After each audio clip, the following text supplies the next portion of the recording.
In this video, I want to talk a little bit about the design document that's due for our group project, which is going to be 3 sprints long, and the final sprint will be at the end of the semester.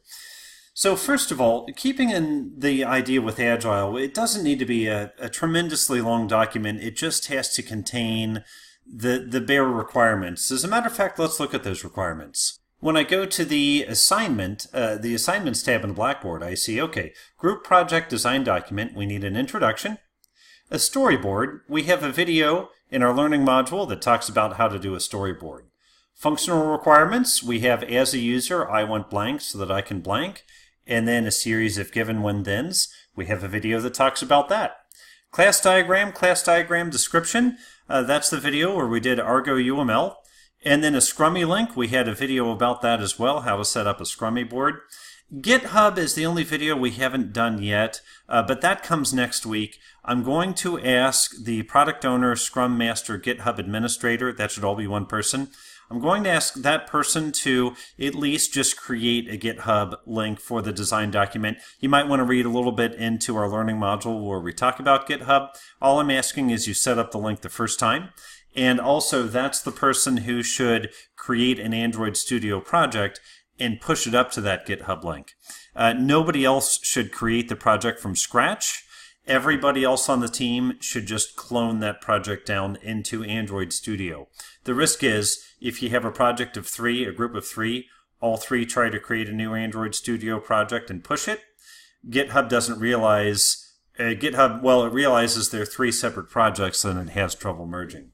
So nonetheless, about 8 different sections in this design document. So let's take a look at an example that I've put together. This is a design document for plantplaces.com mobile, and we see that the table of contents pretty closely matches what I have out there on the assignment. So an introduction, statement of purpose, who are our users, storyboard, a requirement, you will probably need more than one. I've just put in one, but you'll probably need more than one. The detailed design with the class diagram, sprint and product backlogs, and then GitHub finally.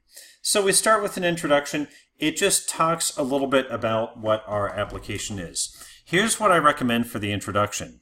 Make this your Play Store listing. Make this the description that would go in the Play Store for your application. A few paragraphs that describe what your application can do. A little statement of purpose. Who are your users? The iOS design guidelines, I kind of like what they do. If for Apple, they say, list every possible feature that your app could have. Number 2, think of who the users are. Number 3, filter the features through the users. In other words, given that set of users, what will they actually use?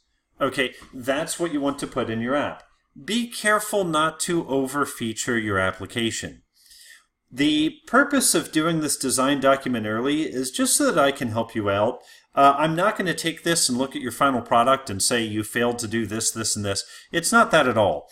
I just want to step back and take a look at your assignment and kind of help you along and help you make the most use of your valuable time this semester. So if I think you've over-featured, I might say you bit off more than you can chew for this semester. If I see that you have a main menu screen, I'll say kill it. It's one additional click the user doesn't want. If you have a login screen in the wrong place, I'll say kill that. If you have 12 screens where one would be fine, I'll say that. So what I'm really trying to do in this design doc is just make your work this semester a lot more efficient. So over-featuring is a big problem because you think you want to do all of these things. Your user only wants to do one of those things. You end up spending a whole lot of time writing and testing features that a user will never use. Additionally, I made a mistake. I will confess I made a mistake when I released my application. I called it plantplaces.com mobile. I can assure you that nobody except for me has ever searched for an application called plantplaces.com mobile. It does too many things, and it's hard to describe. I should have just made an application called Search Plants by Color, and I should have made a separate application called GPS a Plant. 2 separate applications doing what this one application does, and this one application actually does 6 more things that nobody ever uses. So think carefully about that. What features will your user actually use? For the storyboard, just put a link into Fluid UI, or if you prefer a different storyboard framework, that's fine. Just put a link in there. Requirements document, just like the behavior-driven design requirements document we talked about earlier, we want to elaborate it with some examples and the given when then syntax. Those examples will then become our unit tests. Okay, detailed design class diagram. This is a class diagram from Argo UML. What I'll be looking for here, and I'll tell you some things some common point deductions here. Number one, do I see separate packages where those packages are pretty closely aligned with individual contributors on the project? There should be one for UI, there should be one for DTO. You don't necessarily need one separately for service. DAO will be fine. So you can cut this one out in the middle, but I should see at least a UI, at least a DTO, and then something that represents a back-end service. If it's a DAO or if it's a service, something that represents a non-UI package for Java classes. I'm going to be looking for interfaces and implementing classes. And I'm going to be looking for activities. I'm going to be looking for DAOs. Sometimes when I've received this design document, all I get are a whole bunch of DTOs. All I get are a whole bunch of nouns. I definitely want to see those DTOs, but those are easy to put together. Those are very quick.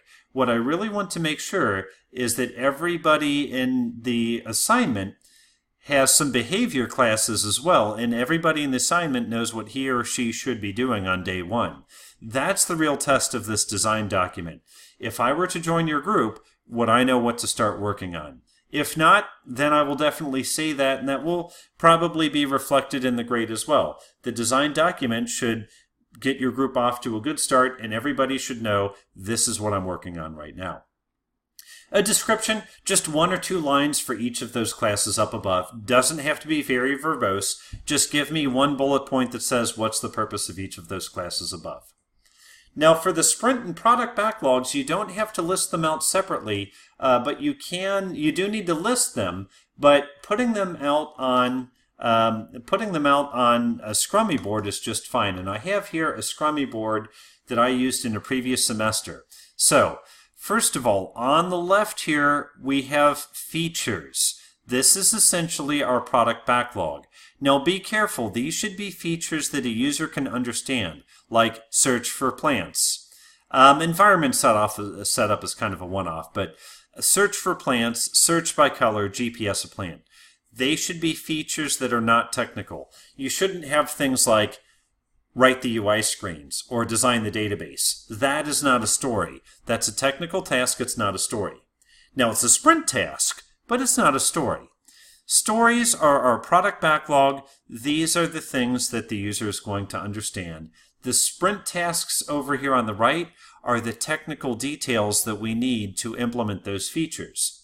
So in your design document, I'll look for a Scrummy link with the set of stories that are features, functions, not technical stories. You can have one called environment setup because we do need to set up our environments.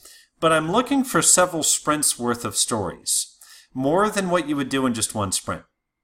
Now, take 2 or 3 of those stories and make those the ones you're going to do in the first sprint. For those 2 or 3 stories, I want you to create the sprint tasks like we did in the Scrum video earlier. So just pick the stories you're going to work on this sprint and task them out. Well, I want to see about a dozen tasks per story. 1 or 2 isn't going to cut it. A dozen, because that means if you have 3 people in your group, each person can pick a task and work on it. If you have something like search screen and you have 2 stories, one is create the UI and the other is create the backend, I wouldn't know what I'm working on if I join your project right now without any other context. So there should be enough detail in here where I would know what to work on if I joined your project. Something like create the interface, which is the contract. Create a stub of the interface. Create this activity. Create the layout for the activity.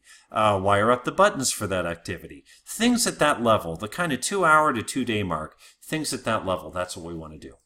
Okay, so product backlog and sprint backlog, you can just see those in the link. And then finally, the GitHub link. I don't have to see a whole lot there yet. I just want to be sure that you have the GitHub set up and ready to go. And here again, the product owner, the Scrum Master, the GitHub administrator, that's one person in our project. I'd like that one person to set up this GitHub link.